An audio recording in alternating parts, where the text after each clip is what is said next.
রাসূল সাল্লাল্লাহু আলাইহি সাল্লামের সামনে যে কালেমা পড়ে অমুসলিম ইসলাম গ্রহণ করত, আমরা সেই কালেমার মাধ্যমে এই ছেলেটিকে ইসলাম গ্রহণ করাচ্ছি।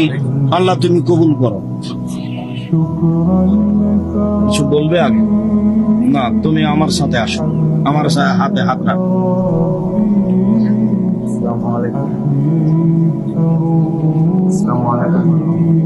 আশহাদু আল্লা ইলাহা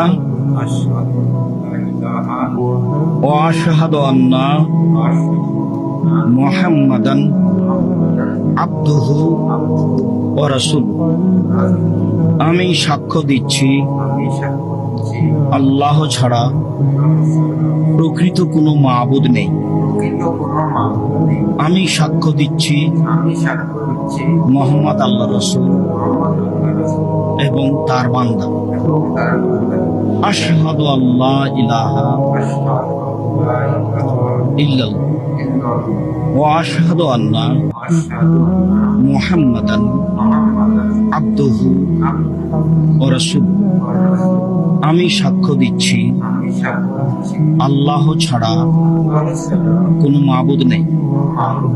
আমি সাক্ষ্য দিচ্ছি মুহাম্মদ আল্লাহর রাসূল এবং তার বান্দা। আশহাদু আল্লা ইলাহা ইল্লাল্লাহ ওয়া আশহাদু আন্না মুহাম্মাদান আবদুহু ওয়া রাসূলুহু। আমি সাক্ষ্য দিচ্ছি আল্লাহ ছাড়া কোনো মাবুদ নেই।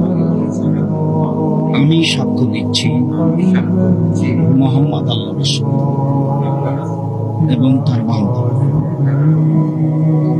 উপস্থিত দিনী ভাই বোন সকলেই তার জন্য দোয়া করবেন, সেই জন্য আসলে ঈমানের উপরে টিকা থাকতে পারে। আল্লাহ যেন সত্য সত্যি তার ঈমানকে কবুল করে এবং তার জন্য একটা ভালো রুজির ব্যবস্থা করেন, যাতে করে মানুষের মুখাপেক্ষী না হতে হয়। সেই জন্য সর্বদা রুজির বিষয়টি আল্লাহর উপরেই রাখে। আল্লাহর উপরে ভরসা করে ঈমান আনলে আল্লাহ সর্বশক্তিমান, তিনি তার পথ সহজ করে দিবেন। আমরা তাকে আল্লাহর উপরে ভরসা করেই জীবন অতিবাহিত করার জন্য বলছি। আল্লাহ, আমরা তোমার দরবারে পেশ করছি।